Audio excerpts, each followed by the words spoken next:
जानते हो ये क्या है? ये कोर्ट रूम है, अदालत है, अदालत। यहां अब अदालत नहीं लगती।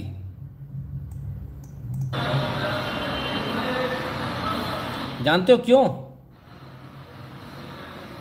क्योंकि इस अदालत में स्वयं श्री हरि आकर अपना केस निपटवा कर चले गए। भगवान खुद आकर चले गए। इसलिए अब इस अदालत में अदालत नहीं लगती। यह अदालत अब मंदिर बन चुका है।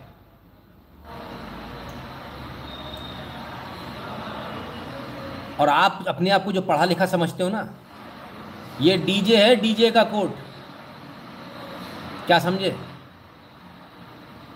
यहां आके भगवान अपने साइन करके चले गए।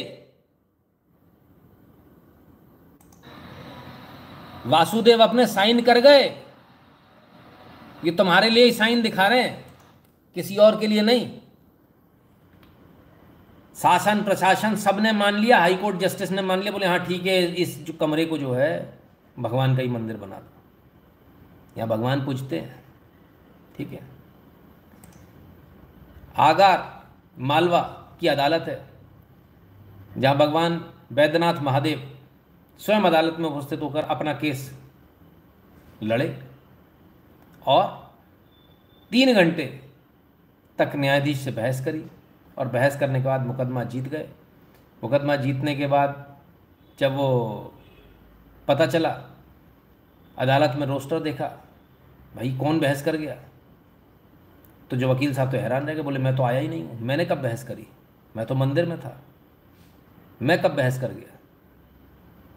उनकी जगह भगवान आए, बहस करा और बहस करके निकल गए।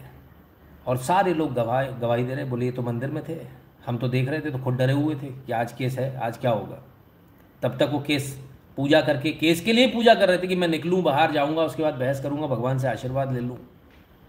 तब तक तो भगवान आके बहस करके चले गए। और ये तस्वीर है, क्या कह रहे थे, अंधभक्त। हम अंधभक्त हैं बॉस। हम अंधभक्त इसलिए हैं क्योंकि हम नहीं, आपकी सरकारें मानती हैं, आपकी अदालतें मानती हैं कि भगवान आए और अपनी बहस करके चले गए। आपकी अदालत ने बाकायदा मढ़वा के रखा हुआ, मढ़वा के, भगवान के सिग्नेचर मढ़वा के रखे हुए हैं। क्या समझे? हम अंधभक्त थे, अंधभक्त हैं, अंधभक्त रहेंगे। क्योंकि आप जितने इंटेलिजेंट हो ना, सारी इंटेलिजेंसी आपकी, आप जज से ज़्यादा बड़े हो नहीं हो। आपकी कितनी हैसियत औकात है, कितनी हैसियत औकात है। ये सिग्नेचर जज पागल है, उसने यहाँ लगा रखे हैं। जज पागल है, अपना चैम्बर देकर बैठ गया। जज पागल है, अपनी कोर्ट देकर बैठ गया। आप इंटेलिजेंट हो बस, बाकी सब पागल हैं इस दुनिया में, सब अंधभक्त हैं। आप शायद डीजी से ज़्यादा बड़ी पोस्ट पे हो। क्या चीफ जस्टिस ऑफ इंडिया हो आप? वहाँ एसपी कलेक्टर हड़कंप मच गया था, सारे आ गए। आप शायद उनसे भी बड़े होंगे, एसपी कलेक्टर से भी ज़्यादा बड़े होंगे। आपको ज़्यादा पता है, आप क्रीम ऑफ द क्रीम हो, आपका brain cream of the cream brains में आता है भारत के। तभी तो आप कलेक्टर से ऊपर हो, है ना? तभी आप जज से ऊपर हो, है ना? चलिए, भगवान आपको सद्बुद्धि दे, भगवान आपको इस पाप के लिए जो आज आपने किया है माफ़ करे। मैं तो सिर्फ यही कह सकता हूँ। भाई साहब, सोशल मीडिया पे भविष्य मलिका के इतने सारे रिसर्च आए हैं, उन वीडियोस देख देख कर